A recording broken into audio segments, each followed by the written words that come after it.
Hello and welcome to the Counting the Earth podcast from the UK Centre for Ecology and Hydrology. I'm Sue Nelson, And I'm Alice Hope. Throughout this podcast, we explore the environment and the natural world, always through the lens of one number. and today's number is 450, as in 450 square kilometres of natural salt marsh remaining in the UK. Because this time, we're taking a look at those wonderful intertidal habitats that can be found around our coastline, such as in the Thames, Severn, Humber, and Firth estuaries. And as you'll hear shortly, I visited one of the UK's newer salt marshes, WWT Steart Marshes in Somerset, to discover the huge benefits of these coastal ecosystems. We'll also be speaking to Annette Burden from UKCEH about how salt marshes might help mitigate climate change. But first, let's get down to some basics. Help me out here, Alice. 450 square kilometres. I'm struggling to visualise that, and I suspect I'm not the only one. Now, in the last episode on earthworms and soil health, you rather helpfully converted 50 trillion, as in 50 trillion UK earthworms, to its equivalent mass in elephants because, well, why not? Do you have another way of measuring 450 square kilometres of salt marsh that will give me and anyone listening a better idea of what that looks like in terms of size? Nothing as fun as units of elephants, I'm afraid, but does this help? It is about the same size as the Isle of Arran off the west coast of Scotland, which is 432 square kilometres. It doesn't help me at all, actually, because I've never been there. Have you got any football pitch comparisons? Because, well, it's used quite commonly, isn't it? Football pitches. And I know it was used when the International Space Station was first constructed. Yeah, it is a lot more than the space station. It's about equivalent to 64,286 British football pitches. So actually, that's probably no easier to imagine than the original number. No, it's not. And that makes it sound like a large area of salt marshes. But given that we're an island nation and the length of the coastline around mainland Britain is nearly 18,000 kilometres, a mere 450 square kilometres is actually then a surprisingly small area. Yes, it really is. And it is a lot less than we used to have. In England alone, we've lost around 85% of our salt marshes over the last 150 years, either drained and reclaimed for agriculture, development, or for coastal flood defences. Or they were degraded through pollution, lost to erosion, and rising sea levels. The list goes on, really. And globally, there has been widespread degradation and loss of salt marshes due to human activity. And if we don't act to halt this decline, we could lose up to a tenth of the remaining habitat by 2060. And when we say salt marsh, we aren't talking about all river outlets into the sea, are we? No, these areas are part land, part water. Salt marshes are coastal ecosystems that are periodically flooded and drained by the sea when the tide goes in and out. They're boggy, marshy places found along shelter parts of the coastline. This is the world of Dickens' Great Expectations, but it's not all dull mudflats. You get a lot of plant life making up an ever changing mosaic landscape of blue and green. In the tropics, you might get mangrove swamps instead.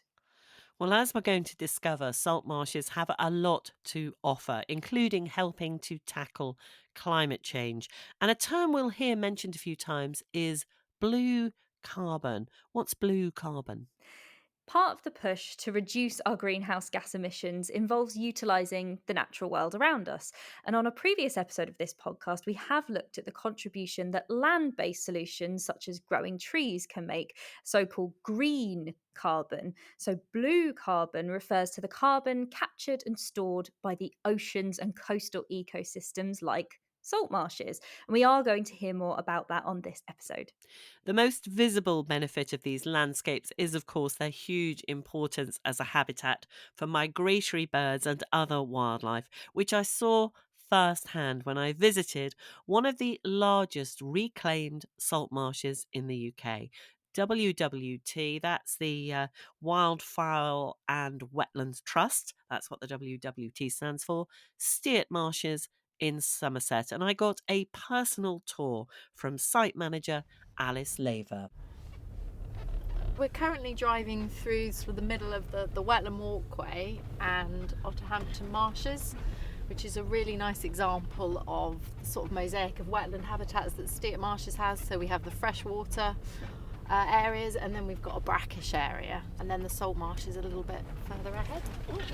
It's a bit rough on the old back, this, isn't it? It is indeed. That's why we call it the access track. So it's strictly for work vehicles, and the visitors get a nice surface-fed paths. And it's funny, you can automatically sort of see the difference there on the left and the right, to as you've got more bulrushes, grasses on the right, and then more like traditional hedgerows and blackthorn on the left. Absolutely, and a lot of those traditional hedgerows that you can see were planted up as part of the original scheme, sort of the project. Excellent. Well, I'm looking forward to getting out and getting down and dirty, so to speak, because there will be some mud, won't there? There's going to be plenty of mud, yeah, lots of mud around. I can't help noticing that as we're sort of driving along this bumpy access road, all these flies sort of in front of the car windscreen. That's a brilliant thing with wetlands, is the amount of invertebrate life it supports, and then in turn all the birds as they come in, especially the hirundines, they'll be moving in shortly, so it's a fantastic food source. And bats, of course, as well. We have 11 different species of bats at Steart Marshes that use every part of the site, including the salt marsh. Just pulling up to Quantock Hyde now. And this is one of our favourite hides at this time of year, because we've just started to get the avocets, and the little ring plover and the oyster catchers are all starting to prospect and start setting up their territories for nesting. I'm just excited it's not raining, to be honest. Do you know what? Yeah, I'll take that. Oh, listen to that underfoot, nice and squelchy. I love it, that squelch, squelch, squelch. It's so great. Right, so we're just approaching, this is one of the saline lagoons in front of the Quantock Hyde. So you can see here we've still got some of the wintering widgeon that's sort of holding on. They'll be moving widgeon. Sorry, widgeon. I'm used to sparrows, maybe very occasionally a goldfinch, blue tits, widgeons. Is that a duck? It is a duck, yes, absolutely. And they've got this most amazing sort of bright sort of Mohican, and they are your classic sort of wetland duck noise. They've got this amazing whistle, and we get thousands of them sort of grazing on the salt marsh grasses. What you can hear at the moment, though, that's the avocets. So they are probably one of the loudest waders that we have breeding at Steart Marshes. Really, really territorial, in so much as they can scare off almost any other bird. So they've just, in the last couple of weeks, they've just started prospecting. You can see here they're setting up on the island in front of us. And this is quite interesting as a landscape, because, as you say, we've got that small little island in the middle of some flat, obviously marshland, we could call it. You've got mud, we've got luscious grass yet again around us, but we've also got pylons, electricity pylons going far into the distance. And if you look over to the left, you can see a few houses. So it's a real mix of urban and nature. Absolutely, it really is. And I think what's quite unusual with Steart Marshes is that we've got 3 villages right on the periphery, all of which have seen sort of the changes that were undertaken sort of 10 years ago, but are also being protected by the new flood banks that have been put in. And they use this very much as a resource. So we get children cycling to school on their bikes, we get local people walking their dogs a couple of times daily. So it's been really embraced by the local community, which is lovely. So how many bird species do you have here? We've had up to 53 different species, and in the winter we've had over 30,000 wintering birds. So it's really been delivering in what it was supposed to in terms of habitat creation. And what are the more unusual birds that you get here? The avocet themselves, they weren't breeding in Somerset for 150 years until the scheme arrived, and now we had over 40 pairs last year. We get spoonbills regularly in Otterhampton marshes, and I love a spoonbill. Me too. As one of the few, I can actually recognise a spoonbill. Myself Yeah. too, absolutely, absolutely. The skylark, which you can just about pick up in the background, I think we forget how numbers have declined, and we've had over 60 breeding pairs, and that's on the flood bank. So you can see that the flood bank is natural, it's green, it's grass, it's managed as a hay meadow by the farmers. And it's only a couple of metres above the mud and the... What would you call this area of water? Saline lagoon. Let's walk through into the Hyde through another sort of cloud of insects. How big is the site? The entire site is 488 hectares, so it's one of the largest managed realignment schemes in Europe. The really unique thing with Steert is we do have the salt marsh, and that was why this whole scheme is here as a habitat creation scheme. But we have a brackish area and we have a freshwater area. So we've got 3 main areas of wetland habitat, and the more people that have come to see Steert who are about to take on their own managed realignment schemes, we realise that that's quite unique. But actually, as you can see as well, the benefits you get from having those 3 different habitats is right in front of you. And there are other species here as well, apart from the bird life. This area in front of us is really important for eels. So we get glass eels in here. So they're coming fresh from the Sargasso Sea, straight out of the system and into the wider landscape. And the reserve itself supports eels at every life stage. And what about the plant life? I'm a big wildflower fan and was very excited when, as soon as we got here, I saw a marsh marigold, because they're such beautiful, golden, gorgeous flowers. And these are not flowers I see anywhere near my home. They are stunning, aren't they? And the colour is almost like you just can't recreate it, can you? So the biodiversity of the plant life, that's been increasing year on year. So the hedgerows have developed. We've got really lovely sort of native mixture of hedgerow plants. We've got the salt marsh plants themselves. So we've got 17 sort of salt marsh species that you'd expect in this area, including things like your sea lavender, which is quite a rare one for managed I don't think realignment. I've seen sea lavender. It's beautiful. Sea aster as well, which is like gives you this amazing smell of honey in the air. And then on our wildflower sort of meadows, because we've sort of changed the management and it's less intensive, we've seen them becoming more and more diverse. We get grass vetchling. It's an amazing sort of bright pink. And yeah, we're just seeing with the sort of managing it as a hay meadow, it's just getting more and more diverse, which is fantastic. So it's an incredible resource, not just for species, but for other benefits, which is obviously the reason that I'm here. Steert Marshes is a fantastic demonstration site of what wetlands can provide for people. So it's improving water quality as the fresh water moves through the system. The salt marsh itself stores huge amounts of carbon. It acts as a buffer against the tide, so it protects the flood bank itself. We've got the agriculture on site, so we have salt marsh lamb and salt marsh beef produced on site. So there's a really strong agricultural sort of management practices going on here, but less intensive than were here before.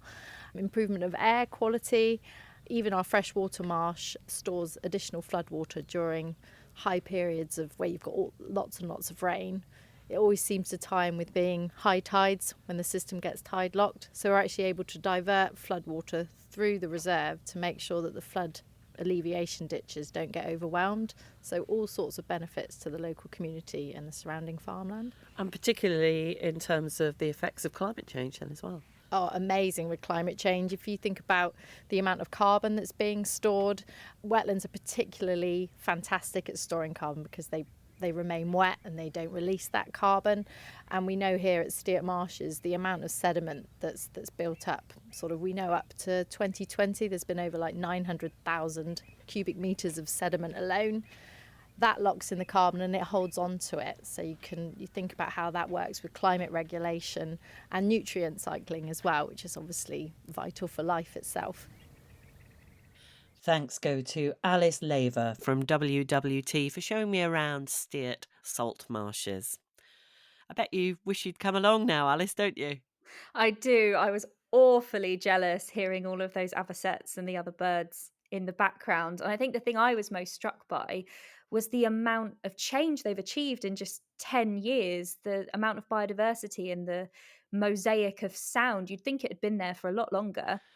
And it fitted very well in the fact that you could see some housing in the distance. You do have those pylons with you, but then you have this beautiful, beautiful area of countryside. So it felt like a fix, I suppose you could say.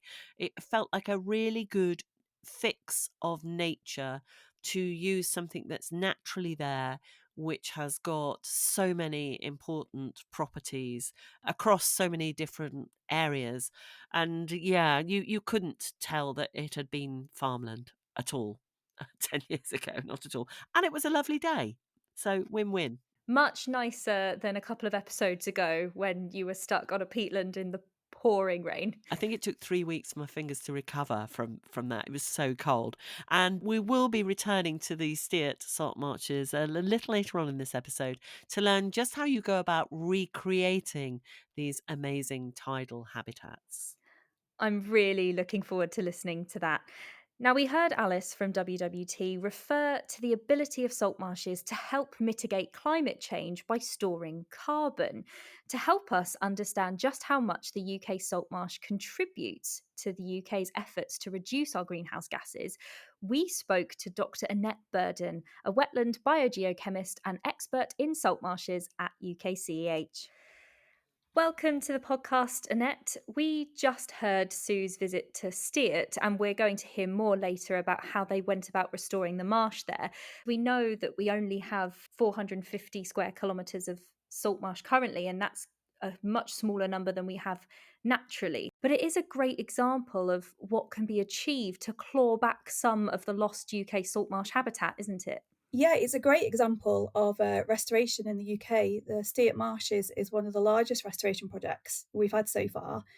And it's produced some lovely habitat that will keep changing over the years. And these are like beautiful places to be. Salt marshes are lovely, especially at kind of when the sun's going down and you have birds flying over them and everything's in flower. They are beautiful places, and producing more of them through restoration has only got to be a good thing. And why do you think there has been renewed and increased interest in restoring and replacing some of these lost habitats, and obviously particularly salt marshes?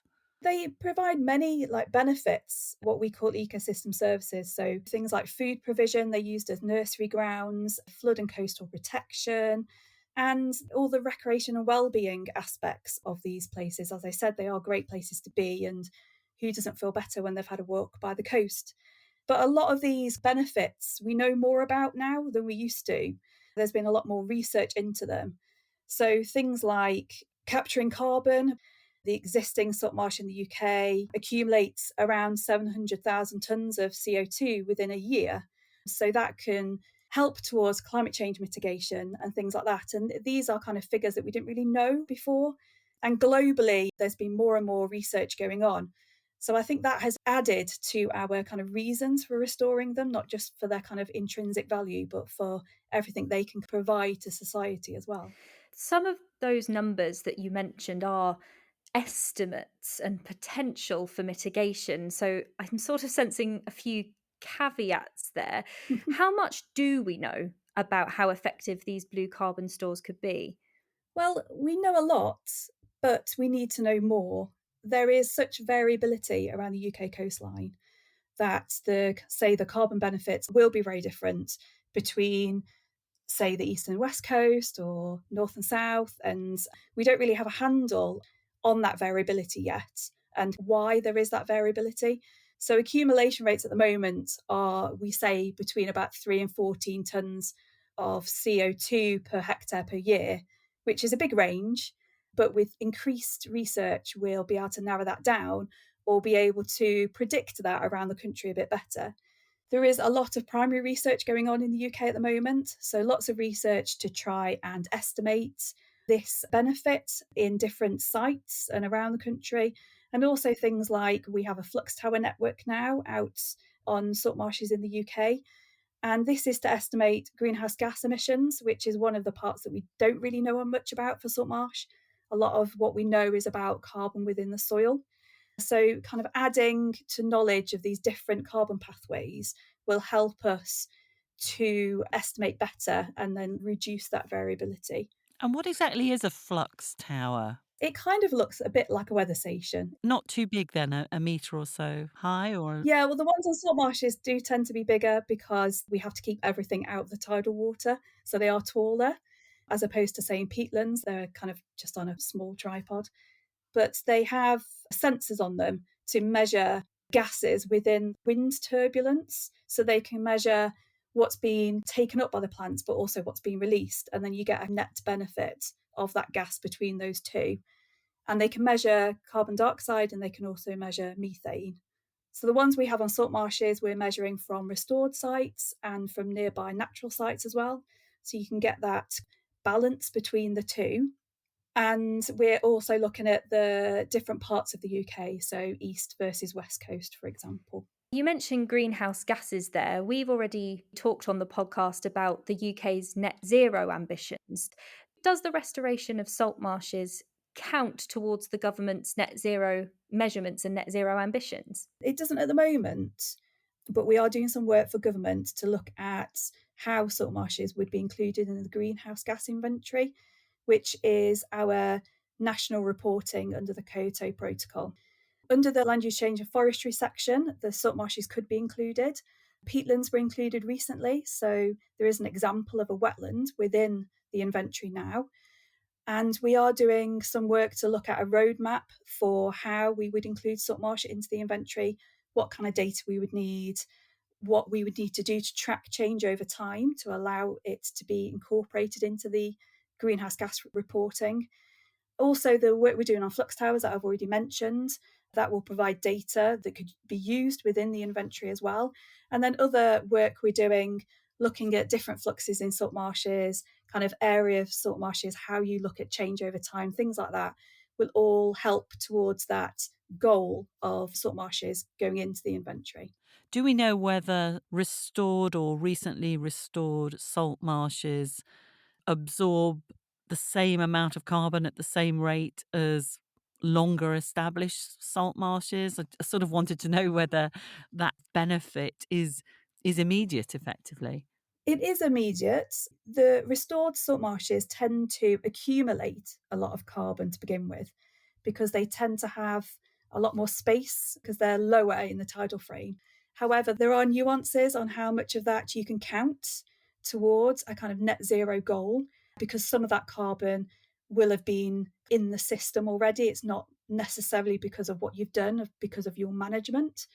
But the restored salt marshes do tend to accumulate a lot more, especially in the first few years after restoration. And then they tend to drop down to kind of a baseline level, very similar to a natural marsh.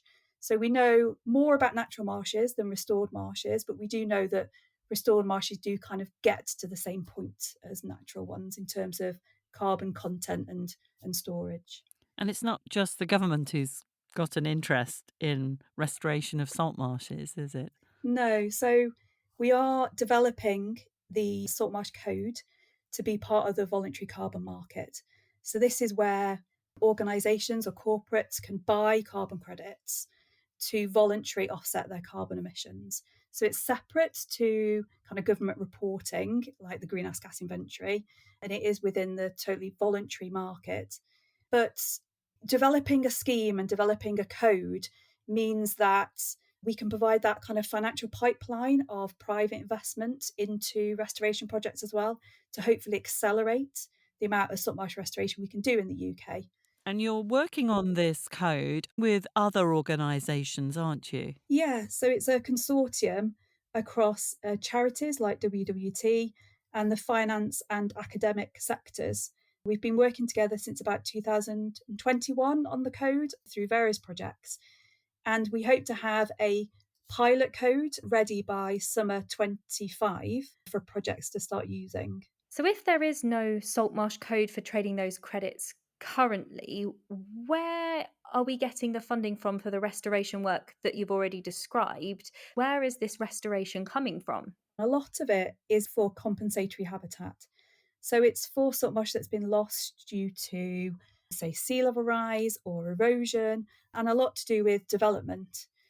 However, we would like to see more. There's a push for more restoration, but we need private finance for that. The public purse wouldn't be able to pay for all of the restoration that we would like to do in the UK. There's a recent government report that shows that 22,000 hectares of saltmarsh could be restored in the UK.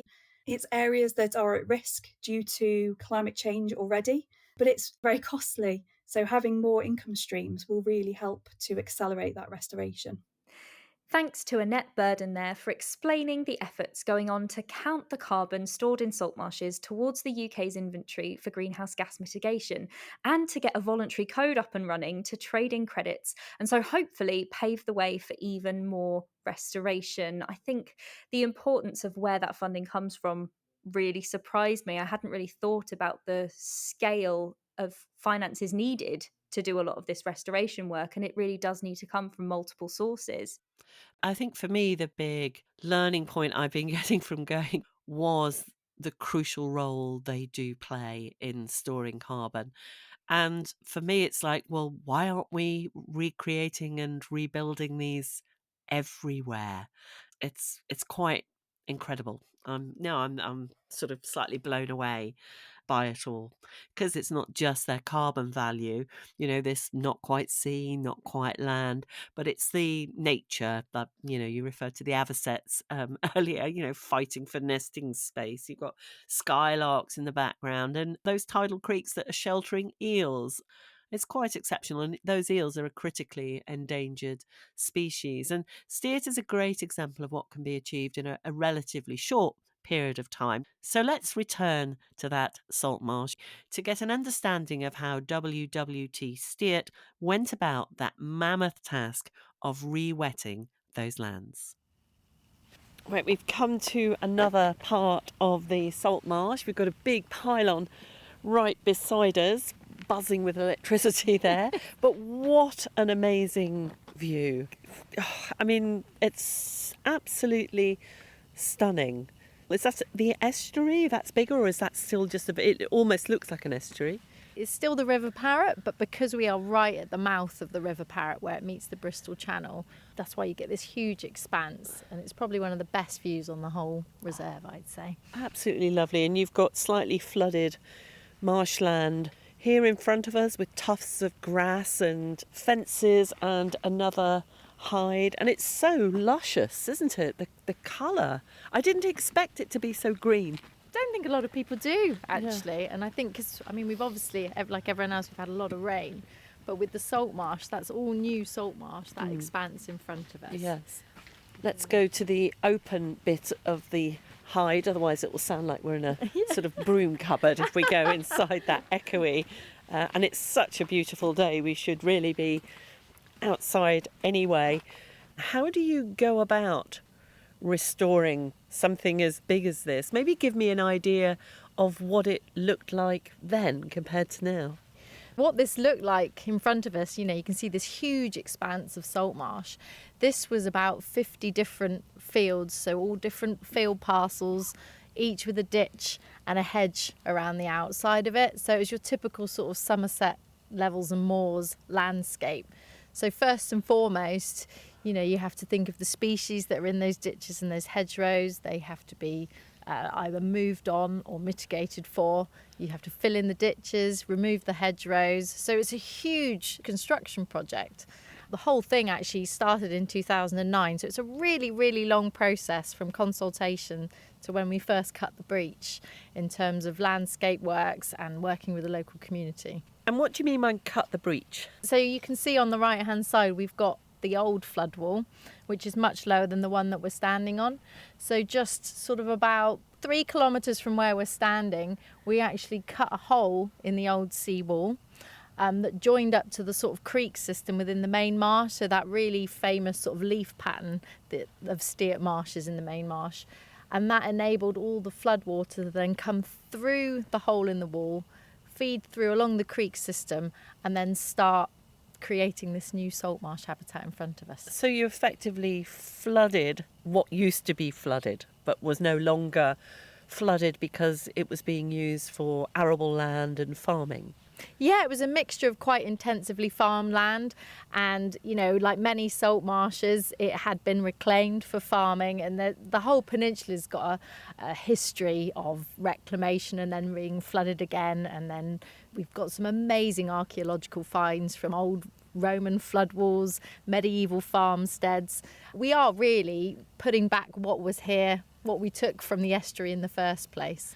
And in terms of the farmers that were displaced and houses, was the general reaction that they understood that this was the right thing to do? Because I'm assuming that this area would flood on a regular basis anyway. Yes, so the most recent flood where that farmland was flooded was in 1981. And so it was in living memory of a lot of the local communities. And there was a real risk of tidal flooding from the River Parrett. And so on the back of the habitat creation scheme, where we set back the flood defences, your managed realignment, you're realigning the coastline, you're able to make those flood defences higher as well. So there was an understanding that with climate change, rising sea levels, those sorts of flooding events were going to increase. The farmland would have gone down in value and the properties would have been risk of flooding. So this is a real benefit for the local community. But of course, it was really important to have an open discussion and a consultation process right from day one, and we've got a really good relationship with them now. So who paid for it then? It's an Environment Agency scheme, so the Environment Agency paid for it. It's £20.7 million, so they don't come cheap. But £7 million of that was land acquisition. And this is money that was ring-fenced for habitat compensation. It's to do with rising sea levels, climate change and coastal squeeze. So habitat losses, particularly the upper saltmarsh, your Atlantic saltmarsh, that we know is being lost all around the Severn Estuary, where you've got man-made sea defences that are protecting businesses and homes. The Environment Agency needed to find an area that was large enough to compensate for those losses.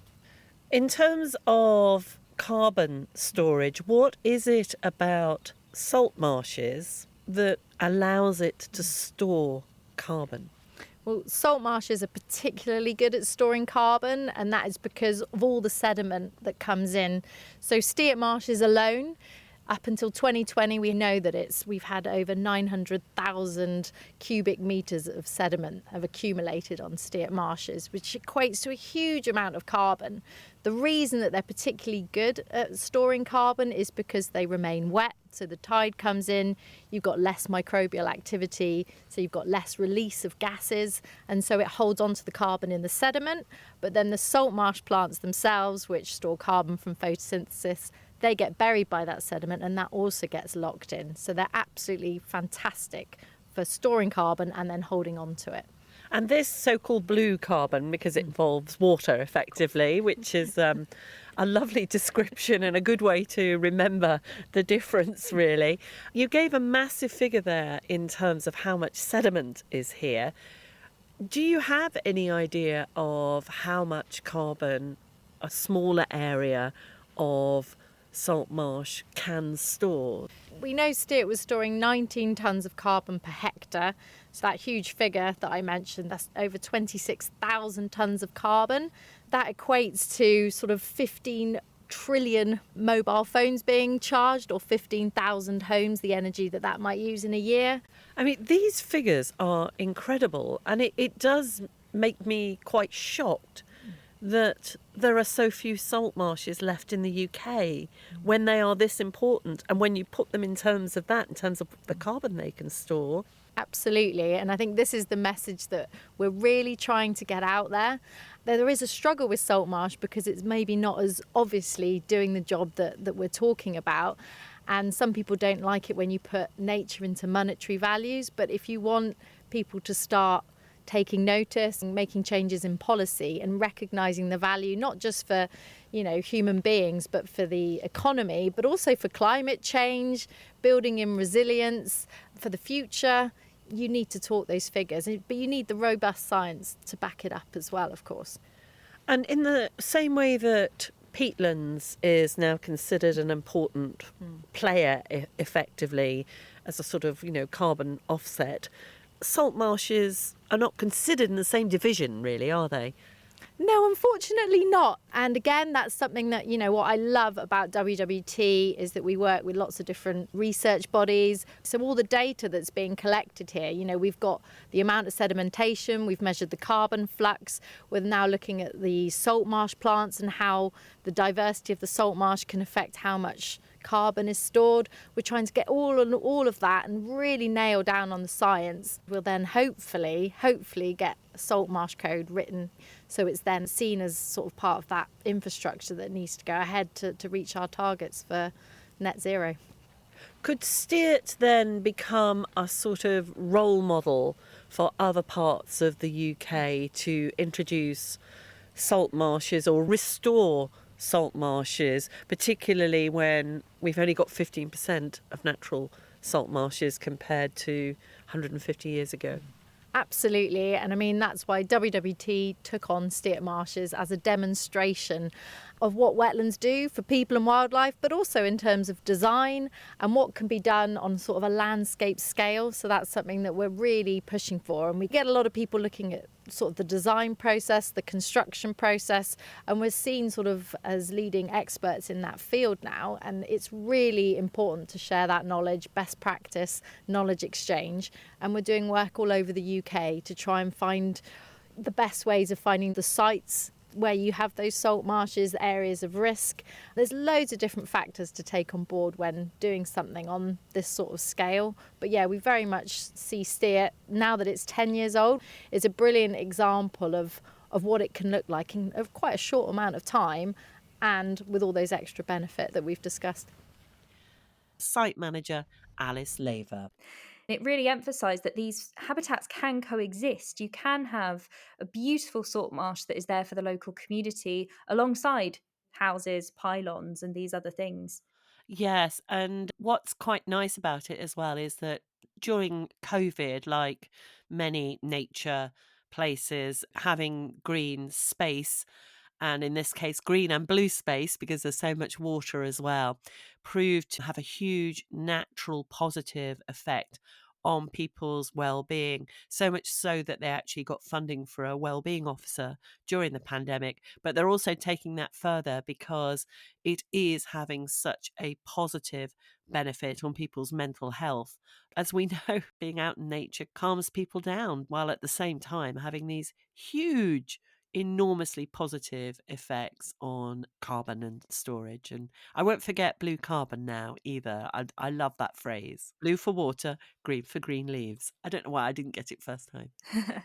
And the potential of the Salt Marsh Carbon Code is quite large. It really could increase funding for restoration, and that would increase the access that people would have to these spaces and lead to more habitats like WWT Steert being created, which would not only bring carbon benefits, but help with so much more, like flood mitigation, that we know is really important. And it would help us to build on the 450 square kilometres of natural salt marsh that we were left with. And it's a shame that salt marshes don't get the same public recognition as rainforests or woodlands, but hopefully that will change soon. I think what's become clear after visiting those salt marshes is that wetlands are a vital tool in our fight against climate change, and also an extremely beautiful and restful one too.